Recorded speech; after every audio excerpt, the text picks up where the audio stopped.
Cedric, welcome to the podcast. How are you doing today? I'm doing awesome, Ramon. Thank you so much for having me on here, man. How you doing today? I'm good, man. I'm good. It's a pleasure to have you on because the Dream Plan Execute podcast, I invite persons who embody the motto, which is dream frictionless, plan thoroughly, execute relentlessly. And you're somebody who I know for a number of years in college, and from the first time I met you, me being a senior, you being in your first year, freshman year, you've always shown that tenacity to always execute relentlessly. So I wanted to just have an opportunity to speak with you and let the audience get a chance to really know who Sederick Dawkins is. So Cedric, just carry us through your initial story before we met at Polytechnic. Appreciate it, Ramon. It's a pleasure to be on here, my brother. Thank you for having me. Thank you for setting this podcast up. It's been amazing. So originally from Jamaica, Mobe, Jamaica born.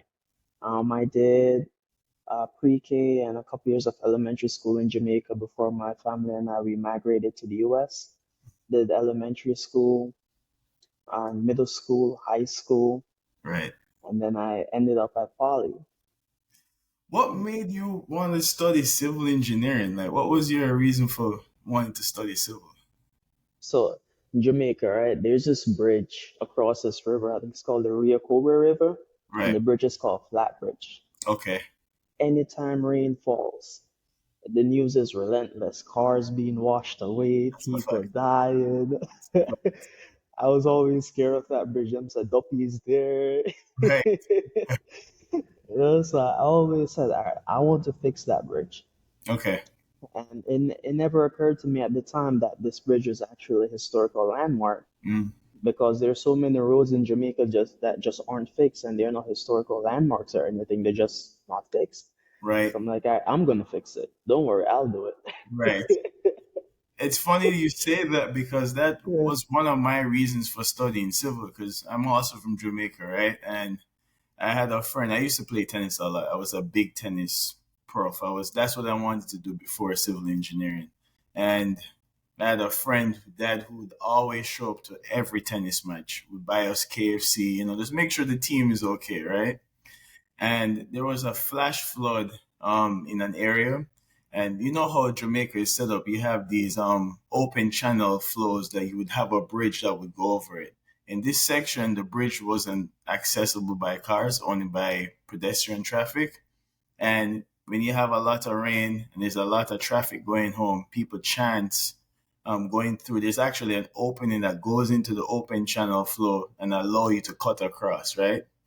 In this specific moment, it wasn't a lot of rain. There wasn't any rain there, but it was a flash flood somewhere else. He was driving through and he washed him away. And all you needed was a bridge, just a simple bridge built in that area, and that would just change the course of that person's life and, the subsequent pain that ensued from there, right? And at that moment, I was like, I have to study civil, right? You see how much things they complain about in Jamaica on the news is either someone getting killed or roads not being good, right? So one problem I wanted to solve was that. So I find it curiously that a lot of Jamaican engineers end up doing civil because that's the Yeah, definite problem you see. it's a big problem. Just yesterday, my auntie Hmm. in Trelawney posted a video of a fire truck Okay. on the road, and she's like, "This is the emergency vehicle going," and he's just crawling on the road. Toot, toot, toot. Right. It's a whole bunch of potholes. The road is not really accessible for emergency vehicles for the everyday pedestrian. Yeah. Yeah. It's one of those things where if you grew up wanting to be a problem solver and you figured out engineering, likely from the Jamaica you're going to end up doing civil. So now you're at Polytechnic. The first time we met, like I said, you were in your freshman year. Your tenacity to stay around the senior guys while they were doing work, and I would see you, and I'm like, "What you doing here? You're a freshman." And you're like, "Listen, I want to see the problem before it becomes a problem." And through that, we became close friends. And I started the student chapter AABE, American Association of Blacks in Energy. started it, became the first president, and then of course the second president, the person who really carried the vision of the energy challenge to execution was you, Cedric. So how was your time in Poly as pertains to being AABE president? Oh man, that time was invigorating, to say the least. Being at Poly, being a part of A, being able to just join in on the vision, it's it just gave me the opportunity to really like excel in a sense. Or, all right, sometimes you have an idea or you say, I want to do something.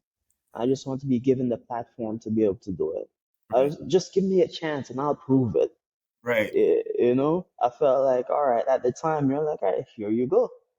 You have all this big talk now, back it up.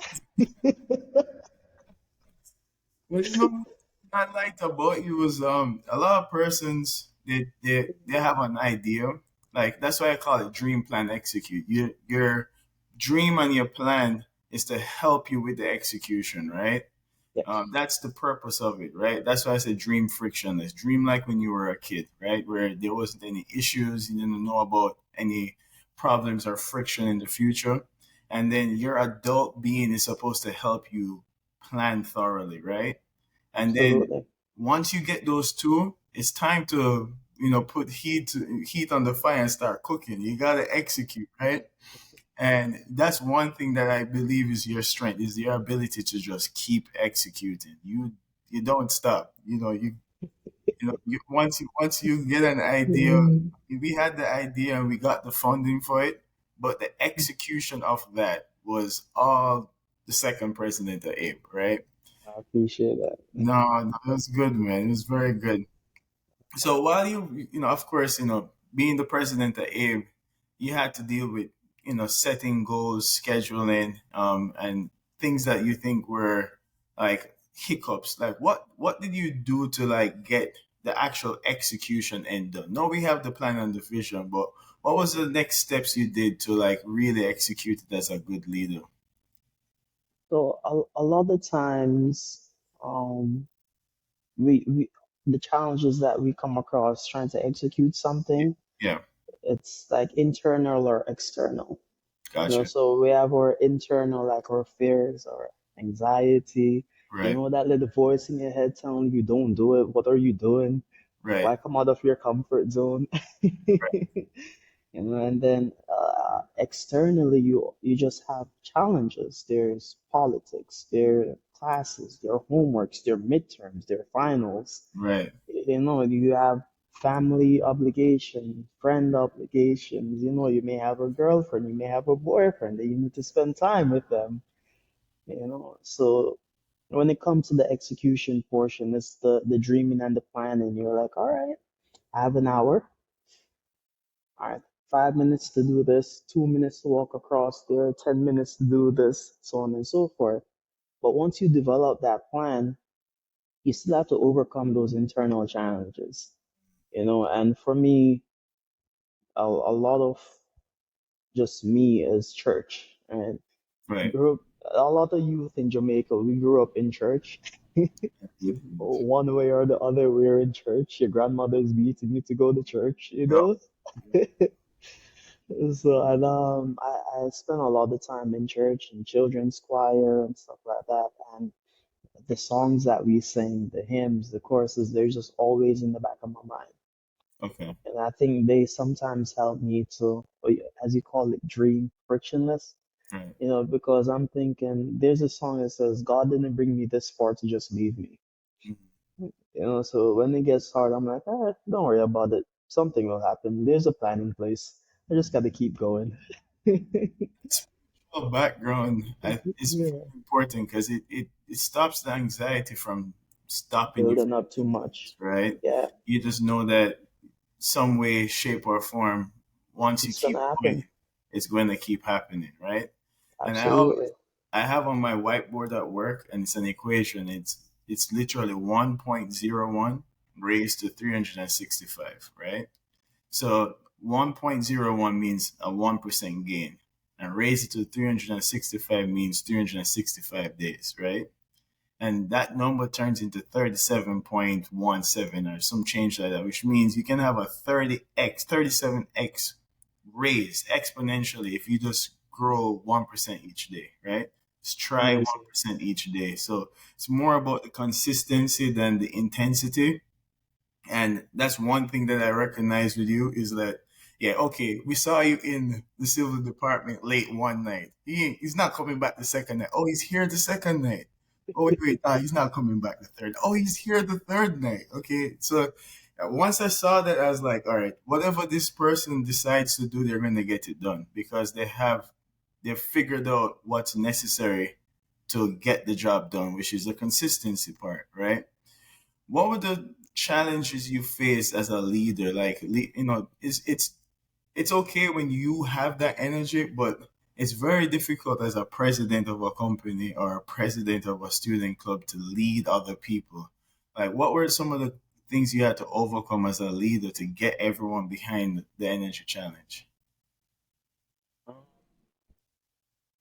A lot of the challenges, well, you'll see when you're working with people that they're also the same age as you, Yeah, with similar background. Most times I'm around people who are much smarter than me. right, The challenge is like, how do I um, work with them in a sense where you don't you don't disrespect someone, right, but you also get the job done, and you get them to sign on to the vision and to work with you in the vision, but you have to get them to see it without them like not wanting to not do it, right, And then aside from just working with people your age, you're working with administrators and right. professors and other individuals who also have experience and the knowledge. Yeah, It's like anybody could do this. mhm, When you start doing it, then a lot of people realize that, yes, I can do this too. right, Why do I need to follow you? I'll just do it on my own. right. Yeah. It's really like really hard to keep everyone together on that train, Hmm. but It's tough. It's like it's not just motivating yourself, it's now like galvanizing a culture in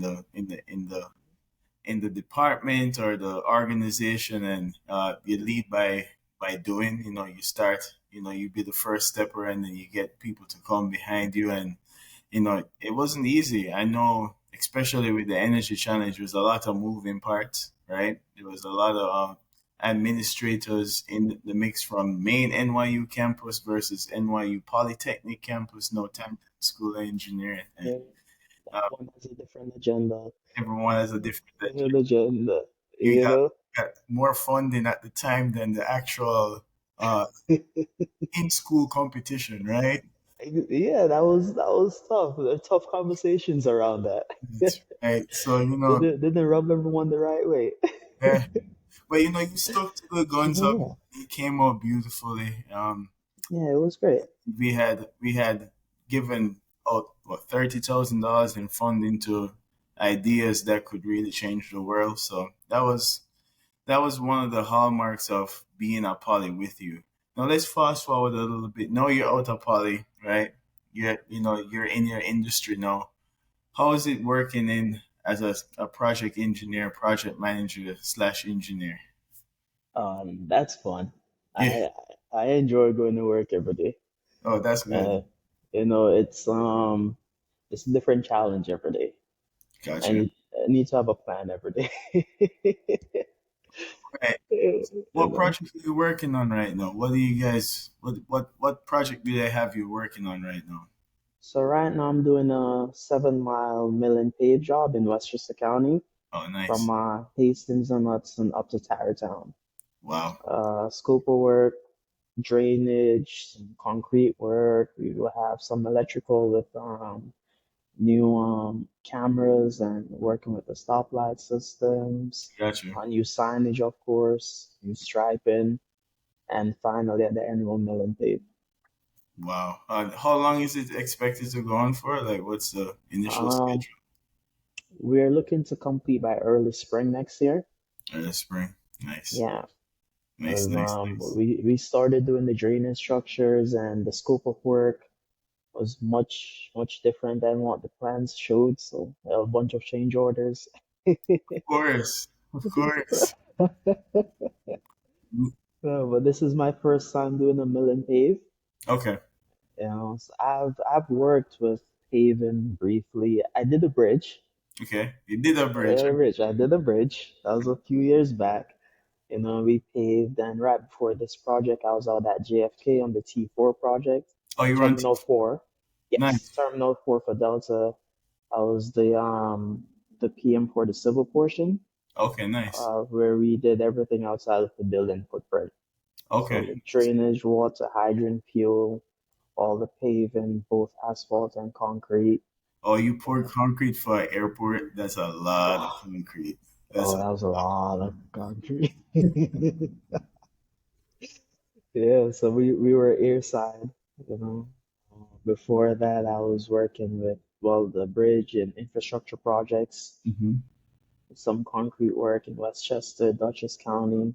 Hmm. Also did natural gas.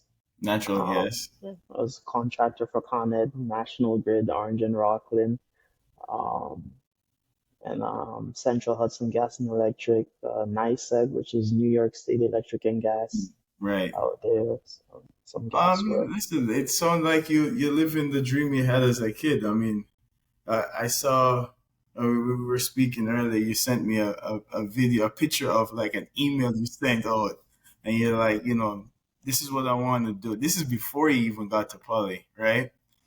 Just knowing, I think it's very important for you to have an idea of your trajectory early because it takes time to develop the skill to become as good as you want in an industry, right? So, Messi didn't figure out he wanted to be a footballer at 20. He figured that out when he was 6 and he moved towards that goal. Same thing with LeBron James. The earlier you can figure out what you want to do and you can make a path forward in that from an early age, is the more time and the more reps you get in to absolutely. become good at it, right? So It's no, like going to the gym. it's exactly like going to the gym. It's exactly there's so much things that interplay that people don't pay attention to. So for instance, myself and you, I always think of myself like an intellectual athlete, right? Versus just a physical athlete, right? And everything that we come across is skill development, right? An athlete goes into the gym and he must overcome or she must overcome a load. And by overcoming that load, they become stronger and more powerful for it. The stresses in life, the stresses at work with scheduling, organizing, delineating, all of those are intellectual loads that you must overcome to become the best version of yourself as a project manager or an engineer. So when those stressors come, I see it completely different than just stresses at work and I don't want to deal with this. This is like opportunity to overcome this load and become a better version, right, of myself. And in doing so, any athlete who trains well, executes well, you get paid well, right? So put points on the board. The more you win, the more people are going to see you winning, is the more the person who is the organization. For the athletes, like a basketballer, it's the NBA. For you, it's the new company you're working at, Grace Industries, right? Yes, Grace. Yeah. For me, it's the organization I work for. And if you put points on the board, people are going to recognize and people are going to want you to continue winning, right? And they're going to open doors for you to keep winning, right? So, no, that's what you did. And that's what I saw in you. That's why when I had to transition uh, Abe over to somebody, I was like, who on this plane has shown a consistent effort to just get the thing done, regardless of what? And I genuinely I slept easy at night knowing that you were at the ship. It was good. It was a good time, man. So, Definitely. how do you deal with failures and like execution failure? Because I'm sure we try to be as good as we can, but there are moments where things just fall through. Like, how did you, recover from like a past failure, and how do you deal with that situation? Definitely. failure is inherent to everything. I always say if I win one time, that means I failed maybe 20 times before. Right. Yeah. Like, Yeah, I see failure. I try to see failure all the time mm-hmm. as a learning opportunity, as a lessons learned kind of thing. It's Gotcha. not always that. It doesn't always turn out that way. Sometimes some failures really hit you hard. Yeah. You know, Right. you feel it. Right. Oh, That's when I need to stop watching church online and just go in person. You know, right. but when it doesn't hit me that hard, when it's not that low, oftentimes I'm like, all right, this is what I did. These were the results. What Mm-hmm. happened? It's kind of like a forensic analysis of some, when forensic structural forensic engineering, when a Yeah. structure fails and the structural engineer goes in to take a look and see what actually happened. Right. So stuff happened. I'm like, all right, this is what I did. What did I do wrong now? When Mm-hmm. I say, I'm like, come on, Cedric, you know better than that. Right. I don't make that mistake the next time. So you fix that, and it's like iteration. You just keep trying and keep going. It just don't stop. My Mm-hmm. mom always told me that I'm not very smart, but I'm kind of stubborn. Okay. So Yeah, the stubbornness is it's a dual sword, but yeah, being stubborn at things is important, right? Like you just keep going. The Japanese, and I bring this up periodically on the podcast. There's two things I always talk about: Kaizen and Ikigai. So Kaizen is what Toyota used to become one of the biggest forces in the car manufacturing industry, which is literally continuous improvement, right? Like continuous incremental improvement. Even if it's just going to be a 1% gain, it's worth the do it. time and effort to do it. I always think of like a Formula One team, right? They don't have the guy coming who's driving the car to take the tires off, to put his own tires on. They break down the steps into incremental steps, and this person has your job is to put the tire on, bolt it on, right? And Do the those best. Do and your best at it. and you see the difference between the early 90s and now. A pit stop used to be 10 seconds. Now it's like 2.5, right? And that cuts off a lot of time at the end results. If you look at the time they're tracking on the Formula One tracks, everything is all about iterating to more effective and efficient means of moving, right? Every one less step they take is that 10 seconds at the back end of the race, right? That they've won. So I always think of that. That's Kaizen. Next one is Ikigai, right? No, Ikigai is how you find your life's purpose, right? How you find out that thing that will allow you to get into flow, right? It's a it's a diagram of four intersecting circles, and in the middle of it is Ikigai, right? The four intersecting circles is what you're good at, what you love doing, what people will pay you for, and what the world needs, right? And that's what you found in civil engineering. You found your Ikigai. That's why it's not stressful, even though there's stressors at work, because you Yeah, genuinely enjoy what you're doing and you're building a product that you like, right? So, between those two things, I think some people find it without having the words to describe it. And then I think that could come from nature versus nurture. And sometimes people just don't get that opportunity to learn it because they never met someone who was embodying it in their family or their life. And I believe that's what they, in Jamaica, they say you come off a good table. it's true, for real, for real. How is it like? Who do you think gave you that tenacity to be consistent and reliable? Was it something you got from your mom, your dad, your upbringing? Like, where do you think you gather that strength from? Definitely say my family, my mom, my dad, my grandma. Right. I, from I was younger, my parents were always working. Okay. They're still working, Yeah. Always say, all right, by this age, I'm gonna be able to work so that they can like be my kids in a sense. Oh, okay, I hear that. No. But they're still working, and I'm like, how are you still going? It's been so long. Right. Yeah. But even take it back to my grandma. Mm-hmm. My grandma used to sell like ackee pimento and stuff like that at market, Right. and she would walk with the big basket on her head, go take a taxi or take a bus to go to Montego Bay and sell and come back, and she always have stuff for us. And us, me and my cousins, she's taking care of us, but she also has her kids that have us that she's taking care of, and she's just always going. And Right. like, if I stop now, what does that mean for all the going and all the sacrifices and everything that they did? Right. You know? Yeah, and I always So, think about you do it for your last name, like, you want your last name to ring out, like past your generation, right? Because there's absolutely. sacrifices that the previous generations made to afford us this opportunity, right? And so why go half cocked? Why not just go 100%? We're going to die eventually anyway, so might as well just all out. And as you said, the last name, Hmm. a lot of us from Caribbean islands, our last names are from our slave masters or the plantation or, whomever owned us. Right.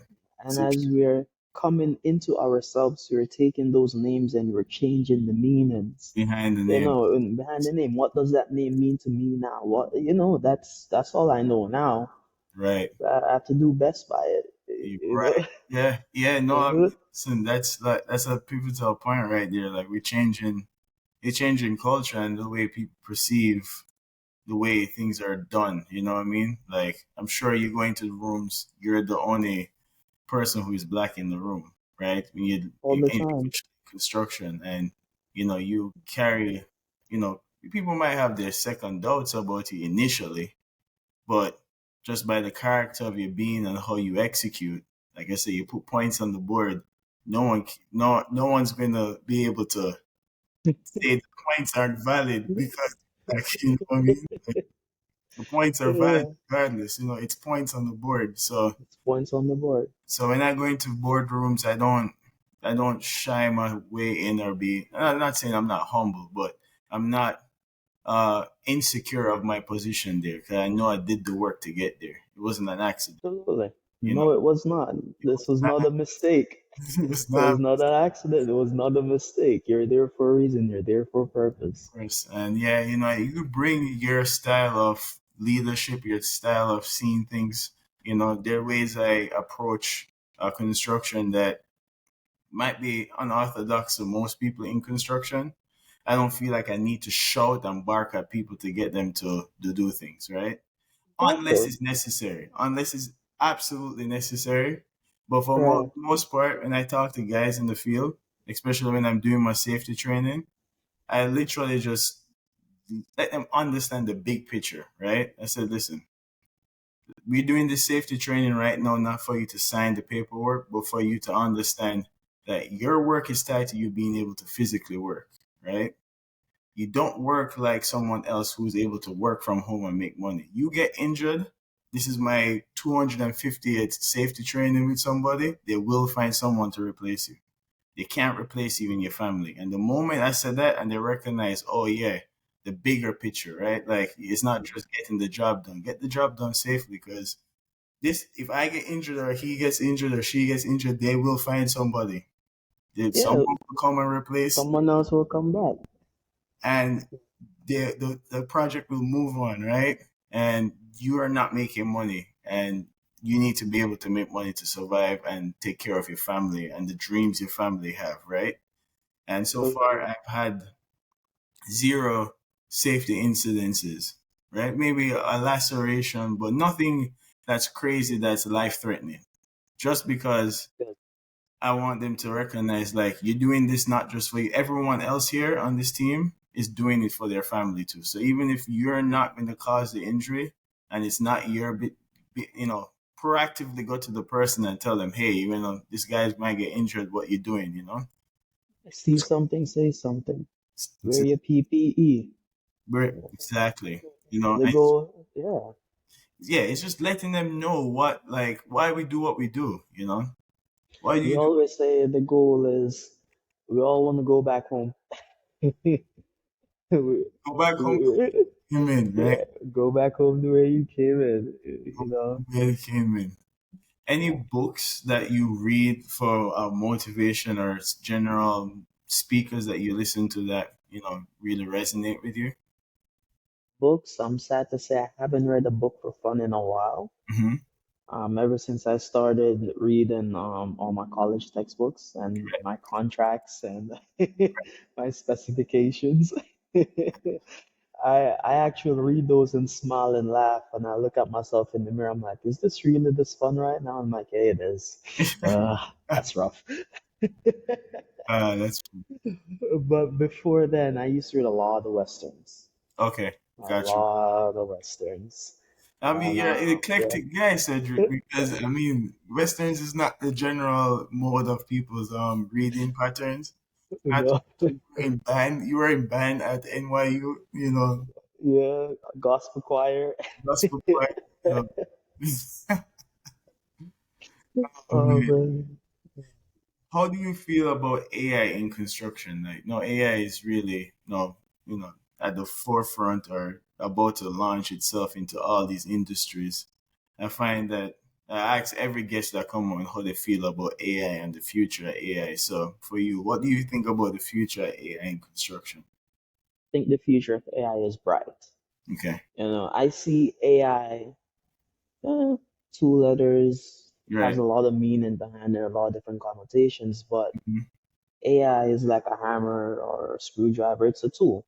right, You get out of it what you put into it. mm, So if we decide to use it in a way that would be beneficial to our like operations or means and our methods, and right. then we'll get significant benefits out of it. Right now I'm in grad school, Okay, and in my legal class, professor brought up a case where there are these lawyers that use ChatGPT to build their case, mm, and ChatGPT apparently made up all the reference cases and the arguments, and it was all just false. right, Judges that don't exist, lawyers that don't exist, opinions that were never there, citing stuff that's just nowhere. And it's all about how you use the tool. And mm, it's not that the tool is good or bad. You could use a tool to do bad stuff. Use a tool to do good stuff. It's how you decide to use the tool, how you implement it. right. What are you studying in grad school? What's the degree program you're in? It's construction management. Okay. And where are you studying it at? Over at Columbia SPS. Okay, nice, nice, nice. When did you start? I started maybe a couple years back. So when I started, I was also on the Delta Terminal 4 project. Okay, And funny enough, signed up for classes. I'm like, wait, I know that. So one of my professors is actually one of the directors for construction at Delta on the nice. Terminal 4 project. So we'll work together all day, and then at night we'll transition to be my professor. Oh, that's hilarious. That's hilarious. That happened almost with me at I was going to do construction management at Poly, and my estimating professor, who would have been my estimating professor, was the guy I worked with in estimating. And I was like, you know what? Maybe I'll just wait and see what I want to do generally because Right. I could learn from this guy for free at work. Work. I was like, you know what? Let me just hold off a bit. But Yeah. that's good though. Like construction management at the master's level. What do you think you've learned differently in the master's classes versus when you did it in undergrad as a minor? That's significant. Law class right now, it's enlightening. Okay. It's miraculous. Right. I was a part of all these big projects, Right. and now I'm starting to understand why the project executives did certain things or said certain things, or they Mm, yes. operated in certain ways when there's a change order that I thought was not enforceable or something, and Yeah. they made a certain the decision. I'm looking back at the contracts and rereading the language, Right. and I'm looking at the case histories, realizing that New York City construction is different from New York State construction, which is different from the rest of the construction, the rest of the US. Yep. Yep. Yep. Understanding why in my estimating class we're going over forecasting and why I need to forecast. Like, how much money do I think is going to come in next month? How much rent do you have left? And my estimating professor is talking about bank loans and interest rates, and you need to have a proper forecast, ensure that we have the cash flow to pay everybody, and so on. Mm, Like, these are questions project execs would ask before, and I yeah. would give them an answer, and they're like, just be as accurate as possible. And I'm in my younger years, I'm like, listen, things change every day on the construction side. What do you want from me? Like, So what you're learning is there's two sides to construction. There's the absolutely. there's the execution in the field, and then there's the business side of construction, right? Yes. So the Yes. spend forecast is super important because So important. make sure that the money is there for your allocation next month, right? Mm, Not to mention, if depending on how you procure your contract, right? No, none of your subcontractors want to be your bank, right? no, but So oftentimes in big projects, they are the bank of the project, right, so unfortunately. right, and so that's Yeah, why the projections are important, but it's also paying your subs quickly as you can for the work that they've done in the field, so that that friction isn't there. Because if they procure the material early and have it in storage, they're paying for that, right? They're paying for that storage, and they want to be able to get paid for buying the material, and you're holding them hostage if the schedule doesn't meet the time that you ask them to buy it. exactly. So that's where that's key, because I'm going through that right now, being a project manager to being a senior project manager, right? Which means you're learning more of the business side of Business. construction, Yeah, the procurement, right? Legal, how does legal affect? There's a lot of jobs that procurement. that we passed on because legal thought it was just too much risk as a company to take that job, even though we had it in the bag, right? We won the job, but the terms and conditions of legal on my team versus the owner, they couldn't come to terms. You got to pass on it, you know? Got it. On it. Yeah, we're reading contracts in my legal class right now, and it's incredible. My professor says there's no such thing as a standard contract. Don't let anybody tell you that. No, don't. Yeah. Well, the first thing of the first word in contractor is contract. That's true. You just add the or onto it. If you Yeah, don't have, I mean, project managers, their role on the job is to be the referee on the court, right? Is to make fair decisions based on the rules of the game.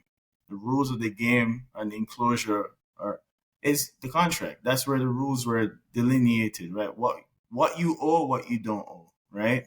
goes back to the contract. Hey, if you read Tishman contract is 500 pages. It covers everything in that contract was a problem that was done or couldn't figure out on a different job, and it finds its way into your contract, and it gets written into the contract. Now Lessons learned. all the lessons learned on a job comes down to that. We've had, uh, for instance, you have these clean agent tanks, and they have this very expensive gas that they put in there called Novak, right? And we released the contractor to go purchase it immediately. Then 2 months later, the person didn't purchase it, and they wanted to hit us with a $200,000 change order for Mm. not wanting to purchase it at that time.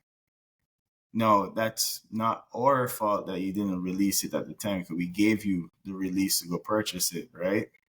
No, you go back to your contract. In the contract, it excludes escalation after you on cost after you got released to go purchase it. So Lessons learned.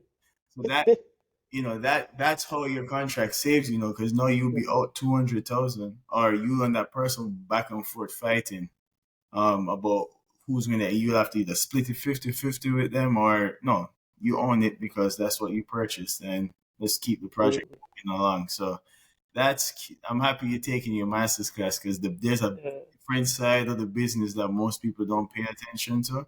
And that's why the execs ask the questions they ask. Right? Yes. And a lot of times they're asking the questions, you already know the answer, have an idea of what the answer is going to be. Right. Yeah. No, that's important. Like, You know? yeah, the business side of construction is what allows construction to be a business, you know? Absolutely. Yeah, no, that's good, man. I'm happy for you. 'Cause that's a key lesson to learn early in your career too. You know, It's intriguing. that's good, man. So how you deal with like low energy moments, times where you're like, I'm not as motivated as I think I should be.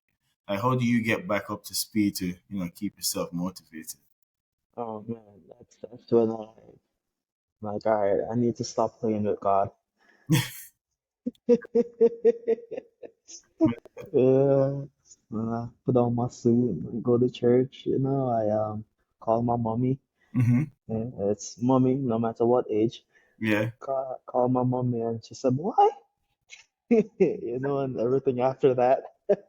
yeah, I hear that. Yeah. But oftentimes I have to just sit back and remember and try Mhm. to put myself in a space where I'm calm and I can also think about what the vision is. Just remember the vision. Go back to What's the the vision. goal here? Right. What am I trying to accomplish? Right. Yeah. No, it's big. It's funny that even with these modern technologies, human problems are still human problems. Uh, if you read meditations or read about Marcus Aurelius or Epictetus, Marcus Aurelius was, Yep. emperor of Rome at Whoa. the time, and he's having the same problem that anyone has, which is like trying to think about, "Ah, I have to get out of bed right now." Bro, unlimited money, unlimited. He's like, oh, I have to get out of bed. And what he uses to remind himself is that everybody has a purpose in the world and a thing they need to accomplish, right? The bees get up untired to do what bees need to do. The eagles get up and do what they need to do. So you have a contribution to this earth to provide. And so he's like, if they can do it, the bees and the birds and the ants do what they need to do to keep this society what it is. I have my purpose, so I need to get up and fulfill my purpose. Gotta do it. Gotta do it right. And I find like it's important to have some sort of spiritual background, wherever you get it from. For us as Christians, that's where we get or from. But even if you're Jewish or even if you're Muslim, you have a spiritual backing. And Right. Elam Durkheim, which is the father of sociology, recognized the moment society moves from a spiritual based society and went just straight on industrialism and like your life is your own, you got to figure it out on your own. Suicide rates went up, right? It went drastically up because there's no way to. And he also recognized that, say, even if you got rid of the institution of the church, right? You still need to fill that gap and that void with something, right? Because you just innately as a human being, you have difficulties getting over yourself. If you can figure out how to stop self-sabotaging, that's like 60, almost 60 to 80% of your problem is avoiding self-sabotaging yourself. So yeah, it's good that you have that spiritual backing for yourself. You can, you rope back to the foundation, which is for you, your religion, your Christ, your salvation, and then you march forward. That's very good, Absolutely.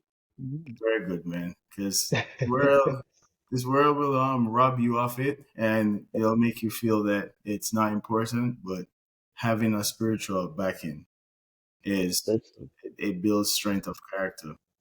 absolutely. So what do you do for fun? What Uh, do you enjoy doing outside of uh, work? Outside of work, I just enjoy spending time with family, friends. Gotcha. Just hang out, jerk some chicken, play some domino, play some Ludi. Gotcha. Listen to some music, like a party here and there. These days, like what's your go-to music preference? Um, In the mornings for motivation, sometimes some gospel, Gospel. to get going. Definitely some dancehall and some reggae sometimes. Got you. Got you. I like to stay up to date with what's currently hot on in the music scene as Got well. So all the latest albums come out, I'll listen to them. If I like them, I'll keep listening to them. If not, I won't. you. Got you. You So, know? so if you had to go back and tell yourself something when you were younger, 23, 21, what would be that one thing you would want to tell yourself at the time? When I was on the Delta T4 project, Yeah. um, another Poly alum, Muhammad Muala, was also on the project. Right. He was speaking to us as a team, and he said, a lot of the things we're going to do is very difficult, but if we actually do what we say we're going to do, that will bring us really far. Mm. So if you tell someone, all right, I'm going to send you an email in 10 minutes with this, this, and this, actually send that email in 10 minutes with, if you said, all right, next week I'm going to do something, actually do it, Right. you know? So Got you. follow through on your promises, follow through on doing what you're going to do. If you're not able to do it, let someone know. This is Just speak up. Sometimes it can be for something minor, right. but start small. Small things become big things. Like if you don't get a submittal out on time, right?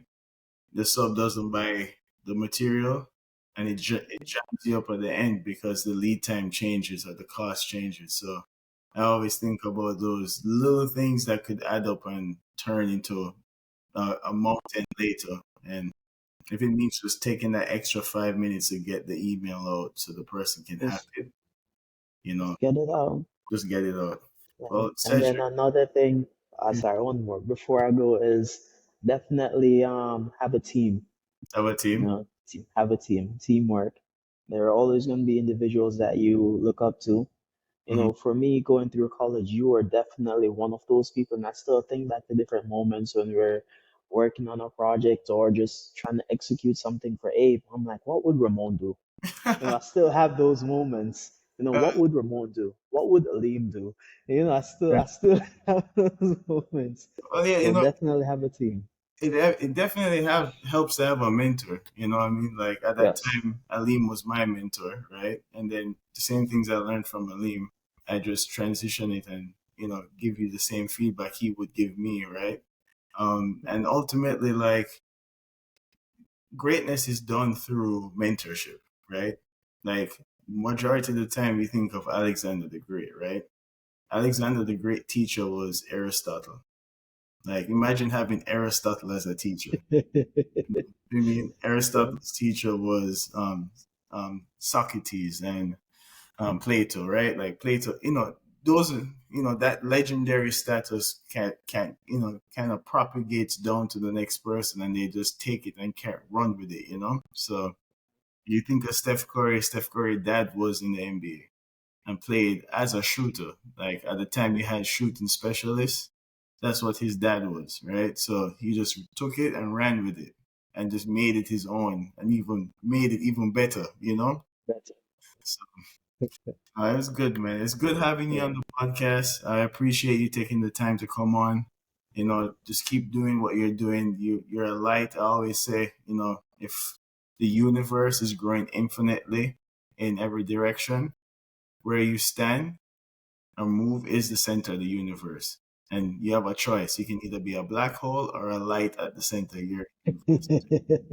Um, I like that. I like that. and you're the light at the center of your universe. I'm sure people get motivated by you.